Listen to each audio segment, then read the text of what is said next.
Commitment. It means taking a stand. Taking a stand for you. It means delivering. It means coming through. What if you don't keep your commitment, Les?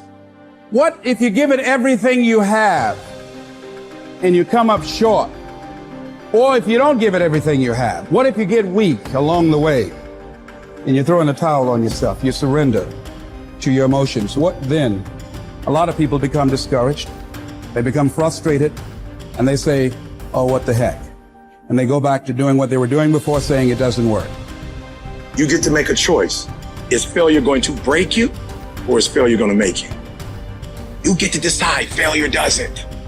It's okay to fall. It's okay to cry. It's okay to go home. But quitting should never be an option. It's not in falling that makes us failures. It's in not getting up that makes us failures. And you get to decide if you get up or you don't get up.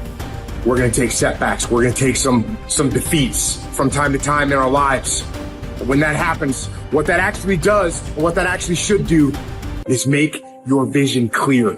Make your mission clear. Anyone who's successful has failed much more than you know. Like, you look at somebody who's an unbelievable athlete, somebody who's an unbelievable entertainer, speaker, communicator, artist. They didn't just show up that way. They are being rewarded in public for what you practice in private consistently. You might want to jot that down. We're all rewarded in public for the things that we consistently practice and refine in private. And so you see that person, you think they're a genius, but if you watch, they've been failing more than anybody else. They just failed more often, so they learn quicker. You got to tell yourself, despite the circumstances, the situations, you have to tell yourself that I'm not going anywhere until I get to go. Until I make my dreams become a reality, I'm not quitting. I don't care how much money I have to invest. I don't care how much time I have to invest. I'm going to continue to do this until I become successful. You can pretend that you care, but you can't pretend that you're there.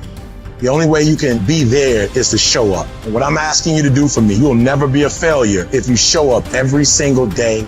Every single day when I come, I show up and I let failure know. Failure is not an option. You can't even let it sink into your brain, not even a second. You have to know that this thing is going to work. Come hell or high water, whatever it is that I set out to do, it may not happen in 6 months, it may not happen in a year, it may not happen in 2 years, but at some point, my dream is going to become a reality. I can accept failure. Everyone fails at some point, but I cannot accept not trying. When you've tried your best, when you've given 120%, you should never feel bad. You pick yourself up, you look at it from another perspective, you come up with another solution, and you go at it again. You're a problem solver. You're not soft. You're not weak. You don't quit. You don't surrender. You fall 7 times, you get up 8.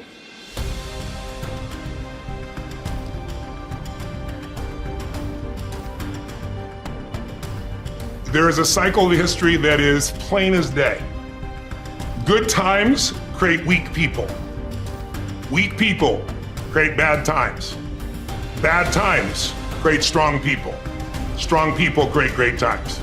This is the cycle of history. Our thinking, our process is so affected by the way we're raised generationally, the experiences we go through. So let me give you an example of why we're having challenges today and why I'm more than hopeful. Let's say you were born in 1910. Now, think of it this way first. Remember I talked about pattern recognition, pattern utilization, pattern creation. What gave humanity its greatest jump in its capacity was pattern recognition around seasons. Up until that time, we were hunter-gatherers, barely able to survive. It all depended on what was happening in the environment. We were dependent on the outside world. But once we understood the seasons, that planting in the springtime and then taking care of through the summer, boy, in the fall you can reap. And then there's gonna be winter, you gotta hang on to this stuff so you can survive. Once we recognized that pattern, humanity transformed. Communities were created, eventually cities and countries and states, right? So think of it this way. There's also a pattern of your history as a human. 0 to 21, 19 to 2021 is a springtime where everything's easy. It's easy to grow. Growth happens, you don't have to do squat. Your body grows, life grows. And some of us had a more protected childhood, some of us had no protection. We had to step up and take care of things when we were 7 or 8 years old. But regardless, overall, it's a time in which people look out for you, you're taught things, you consume what you're taught. But once you come 19, 20, 21 roughly, and sometimes it's 16 for some people, 25 for others, but you get the picture, you enter a new season of life. You go to the summertime where you start testing and go, well, this is what I was taught, but do I really believe this?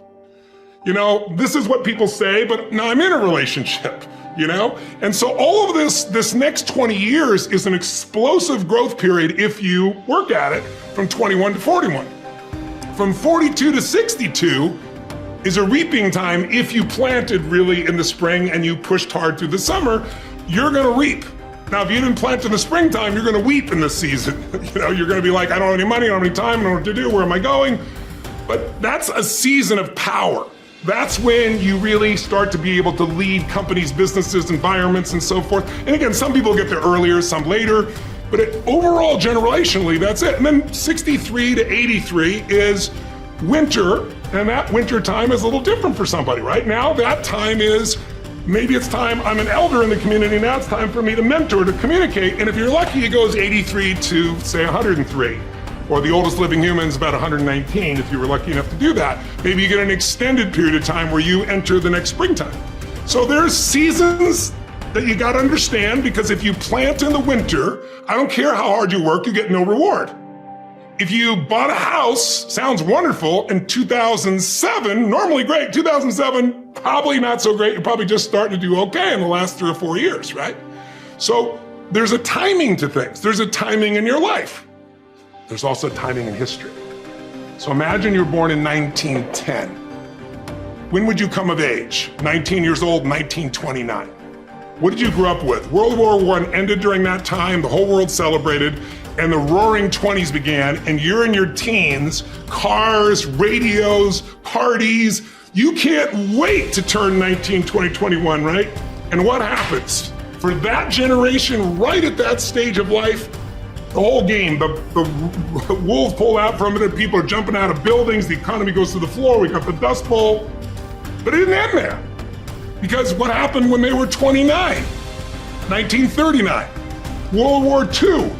And you and I are too young to know it, but those around know that it looked like we were gonna lose. Hitler was storming across Europe. It looked like life as we know it was over.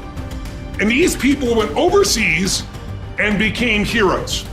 They faced such unbelievable, they were thought as flappers, they were thought as weak, they were a lot like a lot of the generation that you see today, the Z generation, not so much because they're just coming up, right? But the millennial generation, by older people, they see them as weak, they're snowflakes, they're this and they're that, but they have technology, they have insights. And when the outside world is demanding enough, not yet, because they're still fearful, they will grow.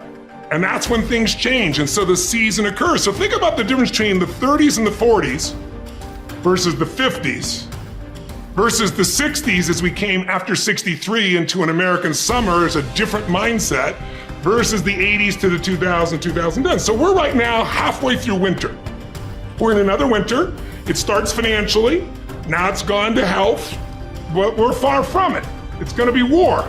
And it might be cyber war, it might be full-on war, but there's zero question that China and the US are on a collision course that's going to shape the direction of humanity. And so the people that right now are alive today are gonna have to grow in that environment. I really think we're at a season where there's gonna be a whole new level of growth. And what I just want to do is be one of the many sources that can give people perspective, because here's the problem. A year ago, people thought we were coming out of, we got vaccines now, and we're coming out of COVID, and it's going to be all over now, and people are excited. But now, after going through 2 years of this, there's a lot of people now that no longer have a compelling future. Like, people talking about New Year's resolutions, most people don't even have one. Because it's like, they never followed through anyway, right? But at least they had something to look forward to. They're starting to get into learned helplessness. Learned helplessness is when something is so bad over and over again, you start thinking the problem's permanent. No problem is permanent. Or you start thinking the problem's pervasive because I haven't handled my finances, my whole world's over. Or because my relationship's bad, my whole world's over. Your life is bigger than that. Or all this is happening because there's something wrong with me. When you get to that point, you stop trying. And so my goal right now is to shake that up for people. People need a new perspective, and you can't do it by just sitting and thinking. You gotta move your body, you gotta change your energy and your focus, because low level of energy, I don't damn how smart you are, you're not gonna use all your ability. But if I get you into a higher state of being, mentally, emotionally, physically, then all of a sudden you start remembering who you are and you start coming up with answers that you never even thought were possible before.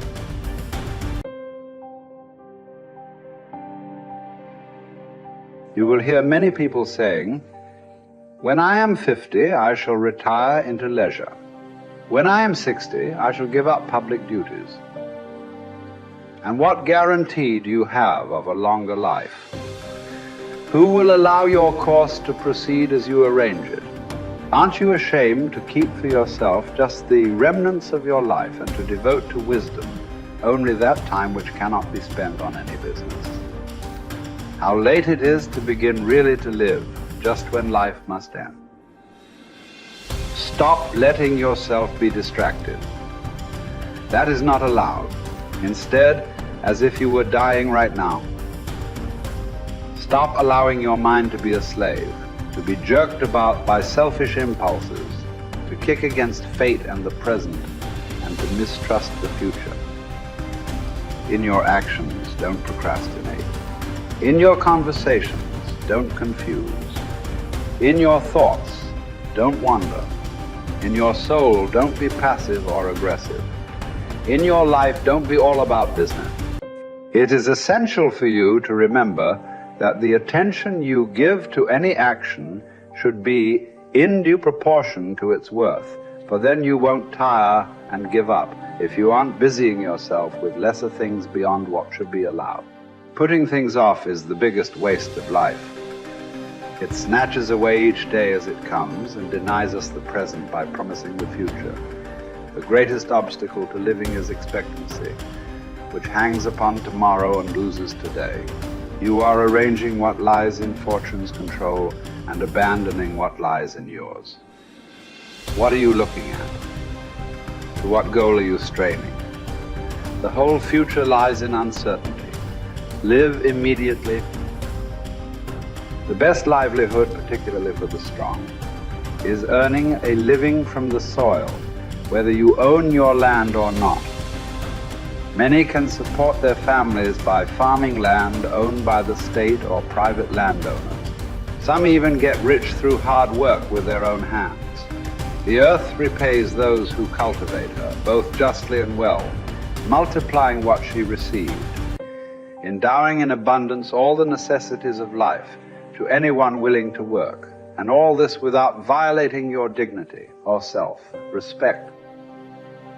Generally speaking, if you devote yourself to the life of philosophy whilst tilling the land at the same time, I couldn't compare it to any other way of life, nor would I prefer any other livelihood.